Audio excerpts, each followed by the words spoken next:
Ilusat päeva sulle, armas valgusolend, ja tere tulemast Valguse kanalile. Mina olen Kaia-Liisa Reinut.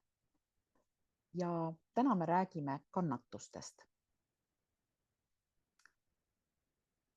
Ma usun, et paljud, kes on vähegi ärganud nii-öelda vaimses plaanis, on mõtisklenud selle teema üle, et kui meie hingena valime oma elu õppetunnid, siis kas me valime ka oma elu kannatused? Mõnes mõttes võib see isegi õige olla, aga mitte lõpuni. Jah, me valime oma perekonna, me valime oma suguvõsa, me valime oma taustsüsteemi ehk siis kultuuri, kuhu me sünnime. Me valime need ülesanded, mida me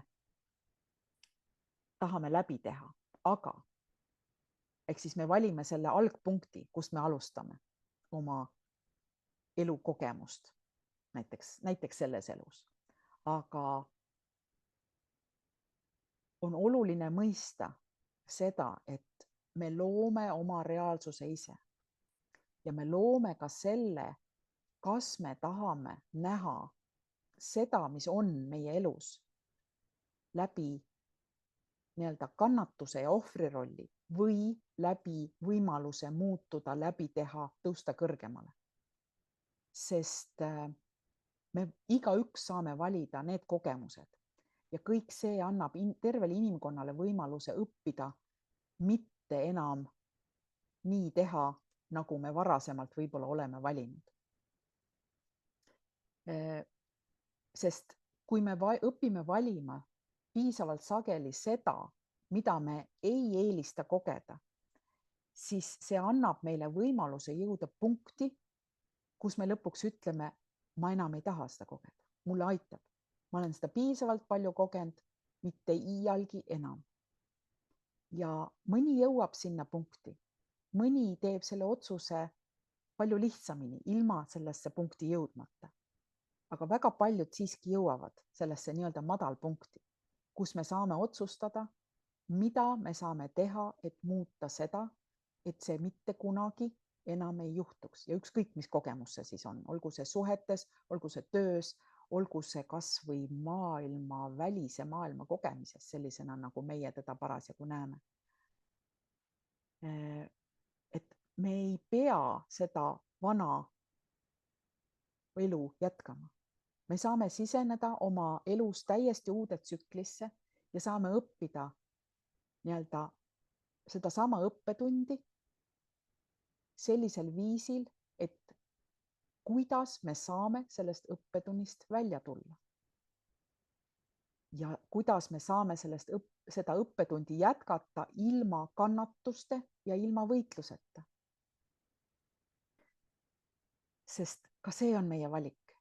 Isegi kui meile tundub, et see ei ole meie valik, et justkui nagu välised situatsioonid on meile nii-öelda ette andnud selle, kus me oleme. No kas või see näiteks, et kui sa käid kuskil tööl, kus sa tegelikult ei naudi olemist ja kus sa saad minimaalselt palka ja sa ütled, et mul ei ole võimalik ühte või teist asja kogeda, siis hakka endalt küsima, kuidas on võimalik. Ja kui sa küsid selle küsimuse, kuidas on võimalik kogeda paremat elu, kui ma praegu kogen, siis hakkab universum sulle pakkuma ette võimalusi, kuidas sa saad hakata kogema paremat elu, kui sa praegu koged. Ja sina saad siis valida, kas võtta need variandid vastu või mitte.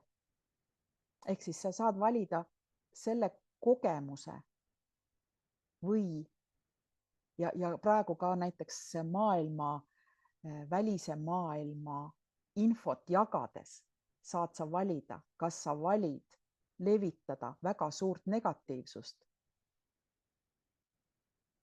või sa valid seda sama asja levitada teisest vaatenurgast. See on kõik õppetundide küsimus. Ja ehk siis, kui sinu hing valib mõneks ajaks kannatusi edasi kogeda, siis paraku see lisab inimkonna üldisele valmisolekule mingeid asju muuta sellise teistsuguse energiaimpulsi. Ja kui sinu hing valib seda teha tingimuslikust armastusest ja inimkonna teenimisest, et juhtida meie tähelepanu ühiskonnas esinevatele probleemidele, siis see olukord suure tõenäosusega ei lõppe, sest me saame sellise ajutise kogemuse, kuidas me saame jätkata seda, mis on. Ja kui siis terve inimkonnana me lõpuks otsustame, et ei, me enam nii ei taha, siis on võimalik ka see, et me valime inimkonnana teisiti. Ehk siis me peame olema valmis olemasolevast õppetunnist välja tulema. See, mida me kogeme, ei ole kivisse raiutud, vaid meie kogemused, õigemini see, kuidas me asja näeme, sõltub meie valikust kogeda maailma, kas nii-öelda klaas on pooltühi või klaas on pooltäis vaatenurgast. Ja isiklikust kogemusest võin öelda, et meiega saab kõik korda, nii meiega ei juhtu midagi halba, kui me võtame vastu selle otsuse, et ei, ma pole nõus seda vana maailma enam kunagi kogema, vaid valin midagi uut. Hirm saab ainult siin olla takistuseks, aga meiega saab kõik korda. Seda ma luban. Kohtumiseni.